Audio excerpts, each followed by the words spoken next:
జోహానస్బర్గ్ లో పాకిస్తాన్ తో final match. మొత్తం దేశం అంతా భయంకరమైన ప్రెషర్. మన మెయిన్ బ్యాట్స్మెన్స్ అందరూ వెంటనే అవుట్ అయిపోయారు. యువరాజ్ సింగ్, ధోని లాంటి వాళ్ళు కూడా పెవిలియన్ కి చేరిన టైంలో క్రీజ్ లో ఒకడు అడ్డంగా నిలబడిపోయారు. పాకిస్తాన్ బౌలర్లు నిప్పులు చెరుగుతుంటే గంభీర్ బ్యాట్ తో దండయాత్ర చేశాడు. 54 బాల్స్ లో 75 రన్స్. ఇండియా ఆ రోజు అంత మంచి స్కోర్ చేసిందంటే దానికి కారణం గంభీర్ ఆడిన ఈ ఇన్నింగ్సే. కానీ మ్యాచ్ అయ్యాక అందరూ లాస్ట్ ఓవర్ గురించే మాట్లాడారు. అయినా గంభీర్ ఫీల్ అవ్వలేదు.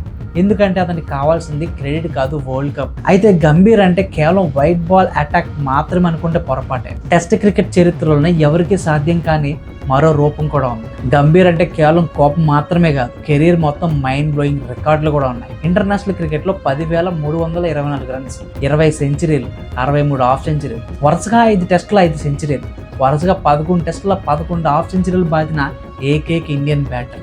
అంతేకాదు 2009లో న్యూజిలాండ్తో జరిగిన నేపియర్ టెస్ట్ మ్యాచ్లో ఇండియా ఘోరంగా ఫాలో ఆన్ పడి ఓడిపోయే టైంలో ఏకంగా 11 గంటల పాటు 643 నిమిషాలు, 436 బాల్స్ క్రీజ్లో పాతుకుపోయి 137 రన్స్ చేసి మ్యాచ్ని సేవ్ చేశాడు. ఈ మొండితనం చూసే ఆ రోజుల్లో ప్రపంచంలోనే ఐసీసీ నెంబర్ 1 టెస్ట్ బ్యాటర్గా నెంబర్ 1 ర్యాంక్ సాధించాడు. టెస్ట్లో నెంబర్ 1 అయినా సరే దేశం మొత్తం 28 ఏళ్ళగా ఎదురు చూస్తున్న ఆ ఒక్క కళ కోసం గంభీర్ మళ్ళీ రక్తం చిందించాల్సి వచ్చింది. April 2, 2011 Wankhede stadium. Sehwag out, Sachin out. స్టేడియంలో ఉన్న 40,000 మంది, టీవీల ముందు కూర్చున్న కోట్ల మంది ఒక్కసారిగా షాక్ అయిపోయారు. మలింగా భయంకరమైన యార్కర్లు వేస్తున్నాడు. లంక బౌలర్లు మనల్ని భయపెట్టాలని చూస్తున్నారు. అప్పుడు గంభీర్ మైండ్లో ఒక్కటే ఫిక్స్ అయింది, నేనున్నంత వరకు మ్యాచ్ ఓడిపోయేదే లేదు అని. ప్రతి రన్కి డైవ్ చేశాడు. బాడీ మీద బాల్స్ తగిలినా పట్టించుకోలేదు. జెర్సీ మొత్తం మట్టి అయిపోయింది.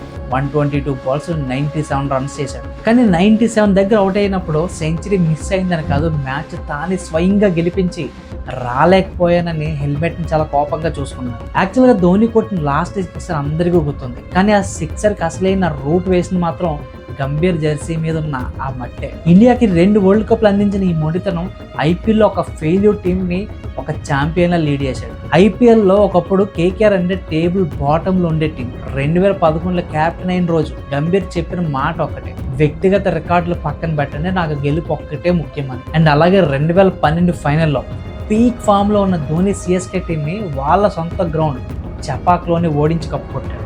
2014లో మళ్ళీ వరుసగా 9 మ్యాచ్లు గెలిచి రెండోసారి రిపీట్ కూడా చేశాడు. T20 మ్యాచ్లో టెస్ట్ మ్యాచ్ల ఫీల్డర్ని దగ్గరగా పెట్టి పెద్ద బ్యాట్స్మెన్ భయపెట్టిన మైండ్ అది.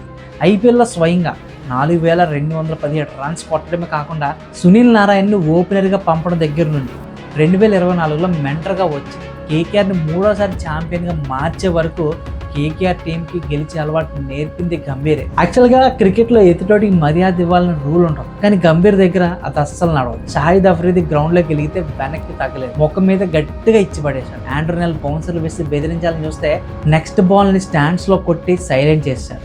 అలాగని గంభీర్ బ్యాడ్ పర్సన్ కాదు. తనకు వచ్చిన మ్యాన్ ఆఫ్ ద మ్యాచ్ అవార్డుని కుర్రాడైన విరాట్ కోహ్లీకి ఇచ్చేశాడు. బయట అమరవీరుల పిల్లల చదువులు బాధ్యత తీసుకున్నాడు. రూపాయికి భోజనం పెట్టి జన్ రసోయి నడుపుకున్నాడు. గంభీర్కి కెమెరా ముందు మంచి వాళ్ళ కనిపించే డ్రామాలు రావు. ప్రపంచం మెచ్చేలా ఉండటం ఆయన లక్ష్యంగా, దిగిన మ్యాచ్ని గెలవడమే ఆయన స్టైల్. ఎంత చేసినా క్రికెట్ ప్రపంచం ఆయనకు ఇవ్వాల్సినంత గుర్తింపు ఇచ్చిందా? వరల్డ్ కప్ గెలిచినప్పుడు అందరూ మెయిన్ హీరోల గురించే మాట్లాడతారు, కానీ ఆ కప్ మన చేతుల్లోకి రావడానికి టీం మొత్తం కూలిపోయినప్పుడు అడ్డుగోడలా నిలబడ్డ మొండి యోధుడికి అవుతుంది గంభీర్. ప్రేమించండి, ద్వేషించండి, ఆయన కోపాన్ని తిట్టండి, కానీ క్రికెట్ హిస్టరీలో గౌతమ్ గంభీర్ వేసిన ముద్రను ఎవ్వరూ చెరపలేరు. He's Gautam Gambhir, Indian cricket హిస్టరీలోని మోస్ట్ డేంజరస్ ఫైటర్.